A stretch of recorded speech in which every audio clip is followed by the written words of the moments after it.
마라나타, 내가 매일 기쁘게 순례의 길 걸어가고 계시지요.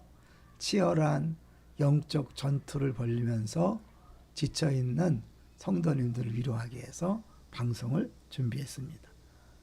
자, 오늘 제목은요, 성령의 충만, 성령의 근심, 성령의 소멸인데, 제가 제목을 다르게 보냈죠. 성령의 충만에서 성령의 소멸로 가는 과정에는 성령의 근심이 있다. 오늘 새벽기도 본문이 에베소서 4장인데 그 에베소 4장 안에 보면 성령을 근심하게 하지 말라. 그 신약성경에 성령에 관한 거 대표적인 성경 구절 세 군데가 있는데요. 오직 성령으로 충만함을 받으라. 성령 충만에 대해서 이야기하죠. 에베소서 5장 18절. 그런가 하면 하나님의 성령을 근심하게 하지 말라. 오늘 새벽기도 본문이 에베소 4장 30절. 데살로니가전서 5장 19절에 보면 성령을 소멸하지 말라. 성령 소멸에 대해서 가끔 말씀드렸어요. 이 소멸은 그야말로 꺼진다는 건데 완전히 꺼지고 없어지는 게 아니라 불씨는 남아있지만 거의 외부적으로 볼 때는 없는 것과 같은 상태. 그래서 화롯불에 숯불을 넣었는데 재만 싹 나와 있는 과정이죠. 근데 그 재를 싹 들치면 불씨가 남아있는 상태지만 겉으로는 전혀 불씨가 보이지 않는 상태.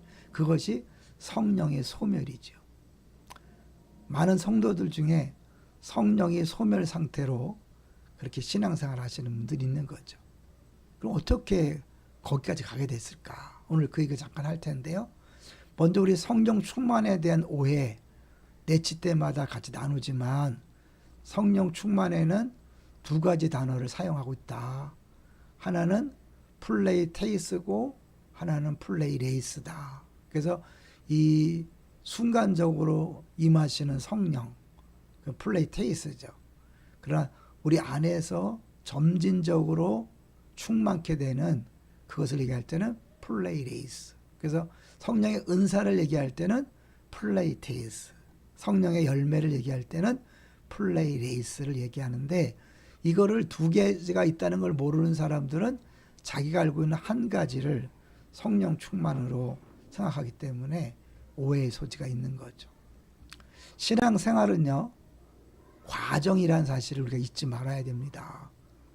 기도도 중요하지만 한 번의 기도로 끝나는 게 아니라 오랜 세월 동안 성령을 따라 행할 때 열매가 맺히는 것처럼 한두 번으로 승부 보는 게 아니라 이 과정이 필요하다는 거죠.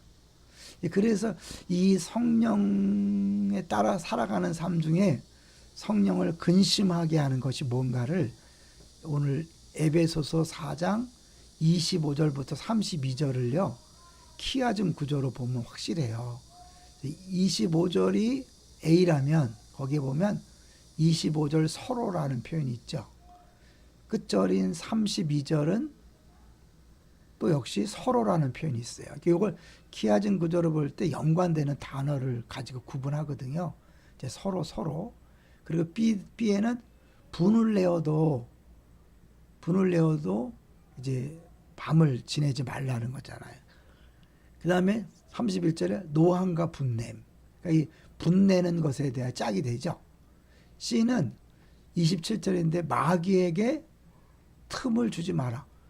이 분을 내어도 해를 넘기지 않으므로 마귀에게 틈을 주지 말라는 건데 30절 짝에는 하나님의 성령을 근심하게 하지 말라. 이거 잘 보세요. 그러면 마귀에게 틈을 주는 것과 하나님의 성령을 근심하게 하는 것이 짝이라면 같다는 거죠. 성령께서 원하시는 대로 순종하지 않고 마귀가 원하는 대로 살아가는 것. 그 성령에 대한 불순종을 결국 성령이 근심하게 되는 것. 근데 이런 과정이 계속해서 반복하다 보면 성령의 소멸로 가는 거죠. 그러니까 끊임없이 마귀는요, 우리를 계속해서 성령을 따라 행하지 못하도록 그렇게 이제 싸움을 걸어오잖아요. 아마 오늘도 새벽에 일어나서 지금까지 살아오시면서 여러분 마음속에 끊임없이 육체의 소욕과 성령의 소욕이 싸웠을 거예요. 구체적으로 육체의 소욕은 내 안에서 일어나는 것처럼 보이지만 그 배경에는 마귀가 있는 거죠. 근데 이 마귀가요, 처음부터 우리를 할 수 없고, 우리가 분을 내어도 그걸 쉽게 풀지 않고 용서하지 않고 꽁하고 있으면 마귀가 마음대로 역사하는 거죠. 그러면 마귀가 역사하면 마귀 충만이 되는 거잖아요. 성령 충만이 아니라 마귀 충만이 되는 거죠. 그런 의미에서 우리가 분하고 화내는 일이 있어도 빨리 푸는 것이 얼마나 중요한가. 우리 계속해서 봤던 말씀, 내가 이르노니 너희는 성령을 따라 행하라. 그리하면 육체의 욕심을 이루지 아니한다. 분을 내지 않으려고 애를 쓰지 마시고요. 가능한 한 성령께서 원하시는 대로 사랑하고 섬기는 데 집중하면 분내는 일도 적지요. 근데 만약에 혹시 나도 모르게 분이 났다. 그럼 빨리 풀어야 되겠죠.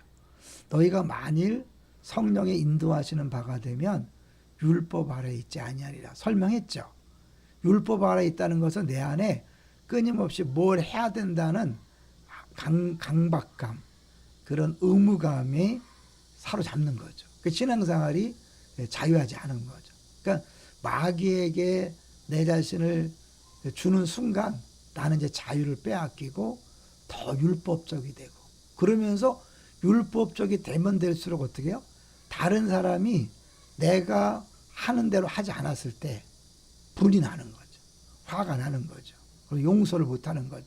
따지고 보면 나도 못하는 게 있잖아요. 근데 나는 내가 잘하는 부분을 가지고 다른 사람을 정죄하죠. 왜 저 사람은 좀 안 하지? 근데 내가 못하는 것도 있거든요. 마귀는 그때 딱 틈을 타서 역사하는 거예요. 육체의 소욕은 성령을 거스리고 성령은 육체를 거스리라니 이 둘이 서로 대적함으로 너희가 원하는 것을 하지 못하게 하려 함이니라. 둘이 늘 싸우죠. 두 마리의 늑대 중에 누가 힘을 쓴다고요? 내가 먹이를 주는 늑대가 힘을 쓴다. 그러니까 결국 성령께서 말씀하시는데 계속해서 우리가 순종하잖아요. 그러면 성령이 근심하는 것이 아니라 성령이 기뻐하는 거죠. 그렇게 해서 그런 삶을 하다 보면 성령 충만 상태를 유지하는 것이고, 거꾸로 내가 이제 성령께서 원하시는 걸 자꾸 거부하고 육체의 소욕대로 살아가면 성령이 근심하다가 그 과정이 계속 반복되면 성령께서 이제 말씀하지 않고 저 한쪽 구석에 거의 없는 것처럼 계신 거예요. 왜? 인격적이시니까. 인정해 드리면 마음껏 말씀하시고 역사하시지만 무시하고 내가 자꾸 죄를 짓고 하면 근심하시다가 결국에는 소멸된 상태로 떠나진 않으시니까 그걸 되는 거죠. 자, 이제 여기서요, 육체의 일과 성령의 열매를 한번 비교해 볼 텐데요. 육체의 일, 우리 한번 자세히 한번 볼까요? 음행과 더러운 것과 호색과 우상숭배와 주술과 원수 맺는 것과 분쟁과 시기와 분냉과 당짓는 것과 분열함과. 저는 이렇게 굳이 구체적으로 나열할 필요가 있었을까? 근데 이렇게 나열한 데는 이유가 있는 거죠. 왜? 이것이 심각한 죄라고 느끼지 않는 거죠. 여러분, 분쟁, 시기, 분냄, 당짓는 것, 분열함, 이거는 자칫 잘못하면 자기가 속을 수 있는 거예요. 내가 분내는 건 정당하다. 저 사람을 이렇게 함부로 대하는 것도 정당하다. 그럴 수 있거든요. 아니라는 거죠. 성령의 열매는 너무 분명하잖아요. 9가지인데 이거를 3개씩 묶을 수 있어요. 대신 사랑과 희락과 화평, 이거는 나나 사람에 대한 것이 아니라 하나님과 관계된 거죠. 하나님이 주셔야 되고 하나님과 나와의 관계 속에서 이루어지는 것이고, 대타는 이웃에 대하여 오래 참고 자비하고 양선을 베푸는 거죠. 대아가 중요한데요. 충성과 온유와 절제인데 우린 보통 그래요. 내가 충성하지 않는 이유는 저 사람이 어른답지 못하고 리더답지 못하고 존경할 만한 게 없기 때문에 난 충성할 수 없다. 아니라는 거예요. 이건 내가 하나님 관계 속에서 내가 어떠한 사람인가에 따라서 상대방이 어떤 행동을 하고 말을 해도 내 충성스러우면 변하지 않는 거예요. 내 온유함, 길들여진 맹수가 힘이 있지만 예에 복종하는 것처럼 상대방의 인격이나 상대방의 모습이 리더답지 못하고 내가 그 말을 따라주지 않아도 될 만한 엉터리지만 그건 그 사람의 문제고 나는 하나님 앞에서 내가 충성스러운 사람인가 온유한 사람인가 하나님의 때를 기다리면서 절제할 수 있는 사람인가. 그래서 이 대화는 상대방과 관계된 게 아니라 내 자신과 관계된 것이다. 여기서 이제 특별히 하나님에 대한 거 있죠. 사랑과 희락화평인데 로마서 14장 17절에 보면 하나님 나라에 대해서 이렇게 얘기하잖아요. 하나님 나라는 먹는 것과 마시는 것이 아니요 오직 성령 안에 있는 성령 열매 의와 평강과 희락이라. 의와 평강과 희락과 사랑과 희락 화평. 평강 희락 희락 화평 똑같죠. 사랑과 의와 사랑과 공의는요 별개가 아니에요. 떼야 뗄 수 없는 그거죠. 의 엄밀히 말하면 의는 관계의 신실함이잖아요.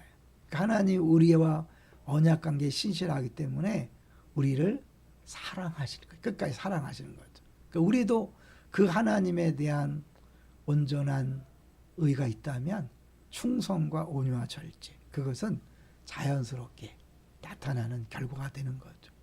이제 마지막으로 제 얘기를 하고 마치죠. 계속해서 얘기했어요. 은사와 성품은 다릅니다.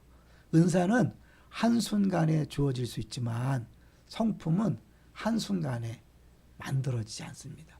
오랜 세월이 필요합니다. 어떻게 해요? 끊임없이 성령의 소욕을 따라 성령을 따라 행하면서 육체의 소욕을 멀리할 때 시간이 오래 가면서 자연스럽게 열매로 나타나는 거죠. 한 번의 기도로 되는 게 아니에요. 저 방언은요 아주 초신자한테 받았다 그랬잖아요.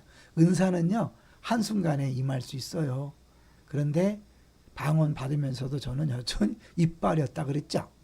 생수의 강과 또 수없이 많은 세월 속에 제가 오늘의 나 완벽하지 않지만 지금은 내가 이빨이라 그래도 믿지 않거든 사람들이. 오랜 세월을 통해서 조금씩 변화되는 그게 열매잖아요. 열매가 한순간에 맺히는 게 아니라 오랜 세월. 여러분 지금 하나님의 성령을 근심하게 하고 있습니까? 아니면 하나님의 성령을 기쁘게 해드리고 있습니까?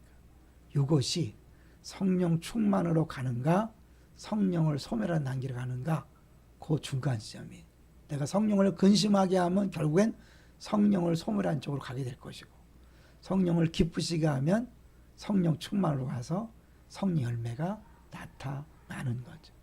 우리의 모든 과정 속에서 매 순간마다 나의 말과 행동이 성령을 근심하게 하는 것인지 성령을 기쁘시게 하는 것인지 점검하십시오. 제일 쉬운 점검은 뭔지 아세요? 내가 기쁜가? 행복한가? 성령이 근심하면 행복하지 않습니다. 성령이 기뻐하시면 기쁨이 샘솟는 거죠. 점검하시고 오늘 이후로 이 시간 이후로 다시 성령을 기쁘시게 하고 성령을 근심하게 하지 않는 우리 모두가 되기를 주의 이름으로 축원합니다. 할렐루야.